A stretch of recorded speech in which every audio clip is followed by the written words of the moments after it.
আসসালামু আলাইকুম। আমি Fatematul Zohra, consultant dietitian, founder and CEO Bangladesh nutrition and wellness academy.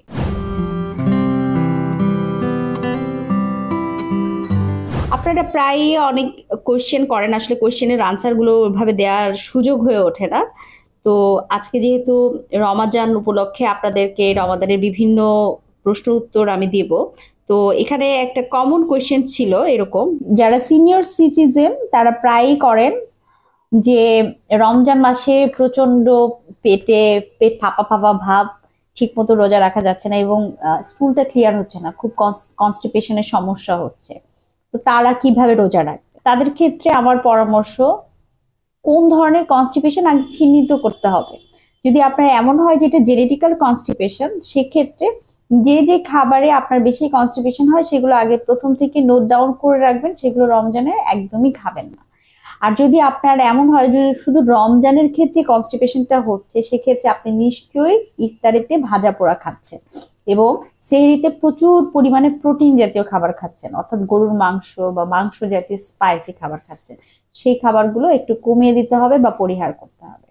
আরো একটা ব্যাপার, সাধারণত 15 ঘন্টা ফাস্টিং অবস্থায় থাকার পরে যে সময়টা পাওয়া যায়, সেই সময়টাতে খুব বেশি পরিমাণ পানি খাওয়ার সময় থাকে না।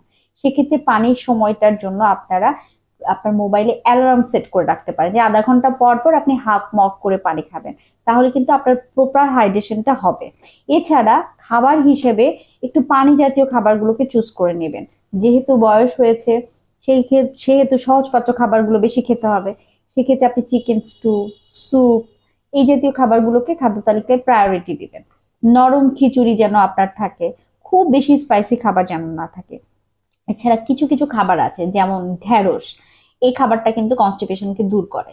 জবের ছাতু বা মাল্টিগ্রেইন যে ছাতু, সেই ছাতুটা যদি পানির মধ্যে আপনি ভিজিয়ে তারপরে ঠিক যেভাবে ইসুগুলের ভুসি দিয়ে শরবত বানান সেভাবে করে শরবত বানিয়ে সেহরিতে খান, বা রাত্রেবেলা ঘুমানোর আগে হালকা একটু গরম দুধের ভেতরে ইসুগুলের ভুসি এবং চিয়া সিড মিশিয়ে খান, এভাবে করে যদি আপনি আপনার খাদ্য তালিকাটা সেট করেন তাহলে কিন্তু কনস্টিপেশন এবং পেট ফাঁপা ভাবটা খুব কমে যাবে। এছাড়াও আপনি যদি চা খেয়ে থাকেন, চাটা পরিহার করবেন। আর চা হিসেবে যেটা নেবেন, অশ্বগন্ধ পাউডার পানিতে ভিজিয়ে খেতে পারেন, অথবা দারচিনির পাউডার এবং আদার রস দিয়ে যে কোনো চা আপনি খেতে পারেন। সেক্ষেত্রে চিনি ব্যবহারটা একদমই করবেন না, যেহেতু বয়স বেড়ে গেছে, ক্যালোরি সম্বন্ধে আমাদের সচেতন থাকতে হবে। আর হচ্ছে ডায়াবেটিসও হওয়ার একটা প্রবণতা থাকে, সো সেই দিকে একটু খেয়াল করে কম ক্যালোরি যুক্ত খাবারগুলো গ্রহণ করবেন। সবাই সুস্থ থাকেন, ভালো থাকেন। রমজানের শুভেচ্ছা। আসসালামু আলাইকুম।